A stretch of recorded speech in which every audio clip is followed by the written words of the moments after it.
Ngayon, Friday, no? May magaganap na tinatawag naming eksena sa kalye.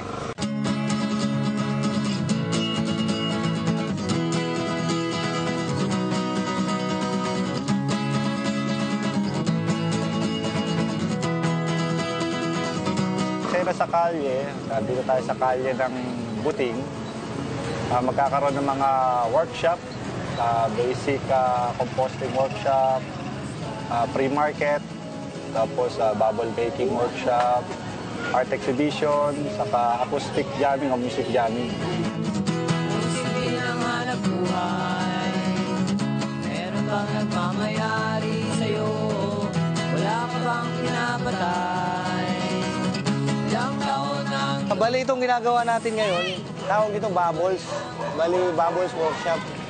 Bali isang rin, gagawa tayo malalaking bula na nakapagpapasaya din sa mga bata na pwede rin nilang gawin kahit sa bahay lang. Hindi mo na kailangan bumili kung meron kang yung materials nito, kahit may sabon lang kayo at saka tubig, okay na siya, sa konting asukal. Tapos kahit yung tela niya, gawa lang sa sintas ng sapatos o kahit anong cloth, pwede.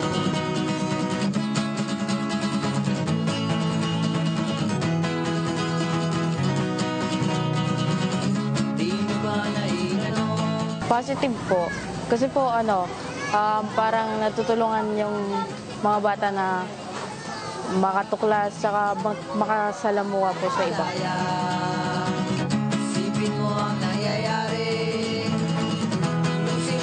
Tingin ko anti-stress din siya kasi maganda siya tingnan na sa taas. Wala ka bang pinapatay? Ilang taon ang lumipas, ganun pa rin ang... 12 tonelada araw-araw, minsan lagpas pa. Pinakamaraming basura na kukuha namin, plastic, diaper yan, mga bote, mga basyo ng bote ng mga bubog, babasagin. Sa basura, maraming pakikinabangan, tulad ng mga bote, plastic, papel, mga dyaryo, mga karton. Kung isi-segregate yan, pakikinabangan, kikita ka pa ng pera, mababawasan pa yung basura. Malaking basura mababawas kung isi-segregate ang basura. So kung may tamang proseso ng pag-composting, magagamit yung mga basura na yun sa panibagong bagay, specifically sa mga tanim.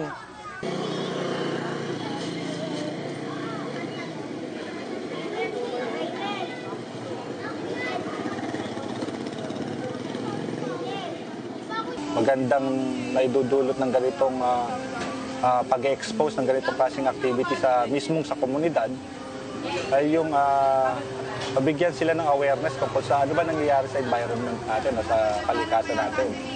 Ang mga basura ba natin ay saan napupunta?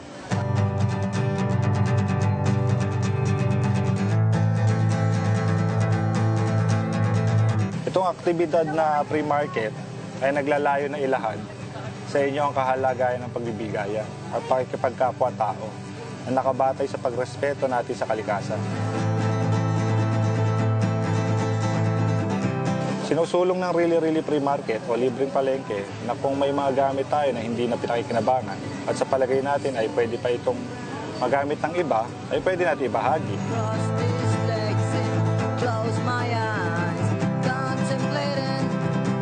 Tingin ko, mahalaga yung ganitong mga programa para maipakita sa mga tao kung ano yung dapat gawin sa sobra-sobrang gamit nila sa bahay. Kasi yung programang ganito is malaki yung importansya niya sa usapin ng pag-alaga ng kalikasan, sa labor, sa money, consumption, at most especially sa pag-promote ng kultura ng pagbibigayan or sharing.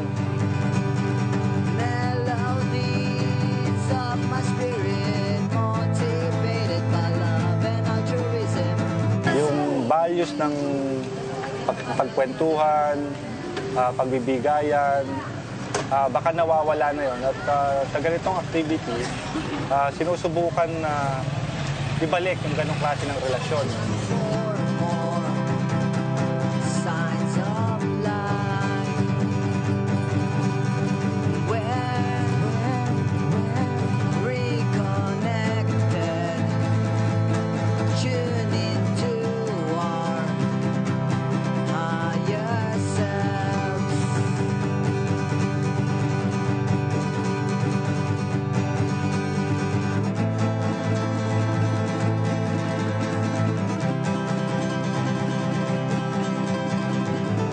mga tao kasi nakadepende lagi yung information nila sa media, sa mainstream media, at iba pang mga institution.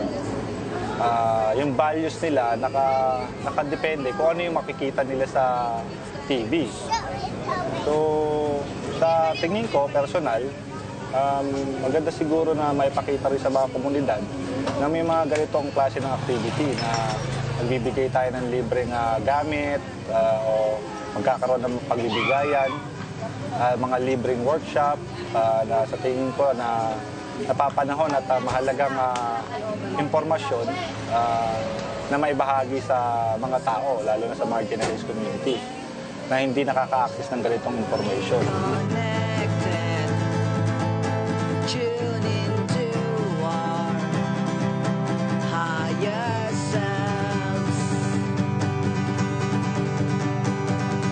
Inaanayahan namin ang mga tao na makilahok sa ganitong klase ng inisyatiba.